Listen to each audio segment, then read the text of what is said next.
کہ میں سیرت النبی کے اوپر اس ملک کی فیوچر لیڈرشپ ڈیولپ کرنے کے لیے وہاں ریسرچ کروائیں، ایک یونیورسٹی بنائیں القادر کی، ساتھ اس میں ماڈرن ٹیکنالوجیز، اس میں آرٹیفیشل انٹیلیجنس وغیرہ وہ بھی ہم پڑھائیں۔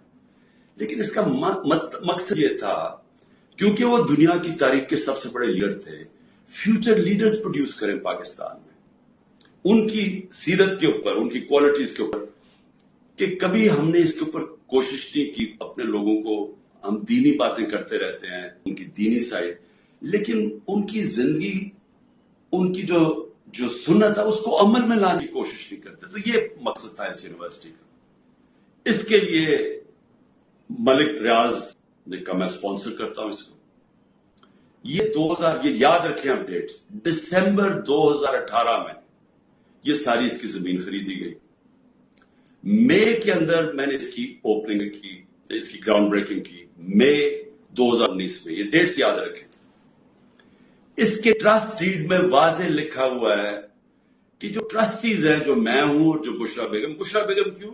کیونکہ ان کی بڑا اسٹڈی ہے سیرت نبی پہ، ان کا انٹرسٹ ہے۔ تو عموماً ٹرسٹیز وہ ہوتے ہیں جن کو کسی چیز میں ٹرسٹ ہوتا ہے۔ مثلا بچے کئی ڈسیبلڈ ہوتے ہیں، وہ ڈسیبلڈ انسٹیٹیوشنز میں انٹرسٹڈ ہو جاتے ہیں، یعنی خیراتی ادارے ایسے چلتے ہیں، تو وہ ٹرسٹی بن گئے۔ اس ڈیڈ کے اندر لکھا ہوا ہے کہ ٹرسٹیز کو کسی قسم کا فائدہ نہیں ہو سکتا، کوئی تنخواہ نہیں مل سکتی، کوئی ڈویڈنڈز نہیں مل سکتا، کوئی وہ زمین جو ہے وہ ٹرسٹ کے نام پہ ہوتی ہے، وہ یعنی ٹرسٹی کا کوئی کسی قسم کا ان کو فائدہ نہیں ہو سکتا، اس ٹرسٹ ڈیڈ کے اندر لکھا ہوا ہے۔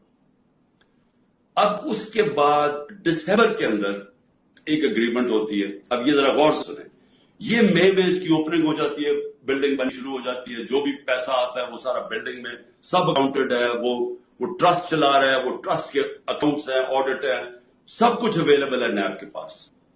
اب ہوتا کیا ہے کہ دسمبر کے اندر ایک اگریمنٹ سائن ہوتی ہے ملک ریاض کی